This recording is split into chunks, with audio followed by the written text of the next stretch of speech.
Good morning, everyone. This is Jennifer Tavares, President of the Tompkins Chamber, and I'm excited today to be able to recognize Tompkins County Area Transit as our Member of the Week.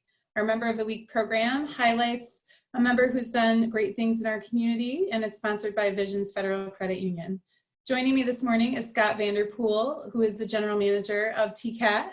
And we wanted to recognize TCAT because you've been doing some really incredible things to help our community with our response to the COVID-19 coronavirus pandemic. So Scott, tell me a little bit about what TCAT has been doing recently to modify your operations and support our community.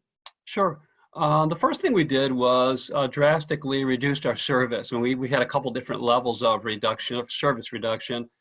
And right now our service levels are at 35% of what they were last year at this time. We also adjusted our service so that it is more focused on getting people to essential services.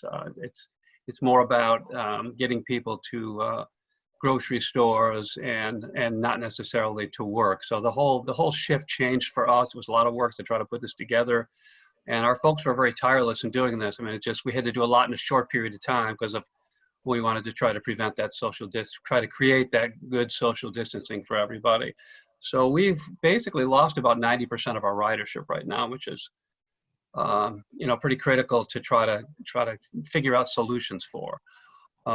We limited the number of passengers on our bus, and we didn't know what to expect at the time. So we had a couple of buses that we would have staged and prepared to shoot in for anybody that was over that limit. If we brought the bus over that limit of number of passengers, we were able to support the folks that we did pass up. So some of the other things we did had to do with PPE, mostly personal protective equipment. We thought we were pretty well out in front of this. We started in, very early on trying to figure out ways to protect not only our drivers, but the passengers riding our bus.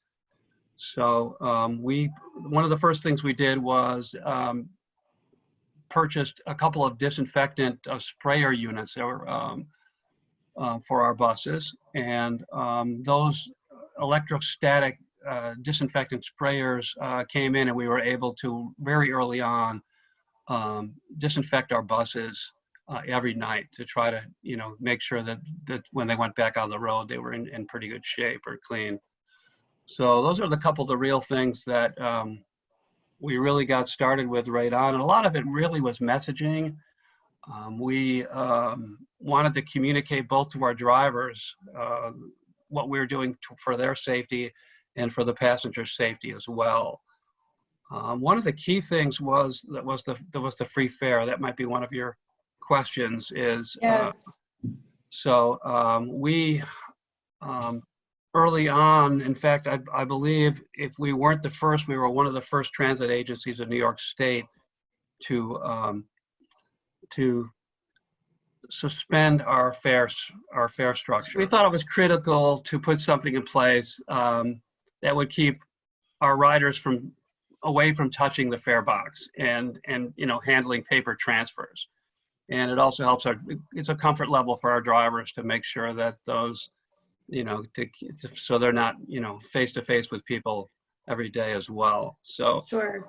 So that helps with the safety of the drivers and the passengers, but it also helps with making TCAT more accessible to people at a time when they need it most, right? So I'm sure there are a lot of folks in the community that might be struggling with transportation access and having enough extra funding to pay for all of their needs right now. So are there ways that people who want to help subsidize or maybe pay for some of those rides can contribute to TCAT or help fund that? Or how did you go about getting that funded if it is maybe taken care of already? We are non-for-profit, so there's really nothing we can do. We're hoping to get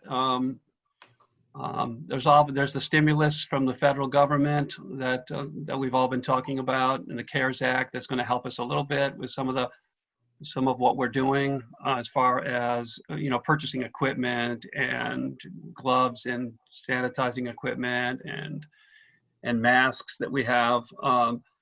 But we're just hoping for some support from, especially from New York State, as far as we receive money that's based on STOA, it's State Transit Operating Assistance, which is actually, we get a reimbursement for every passenger and mile that we travel. So obviously when we lose 90% of our ridership, there's a large piece there that, we're eventually hoping to get that money back from.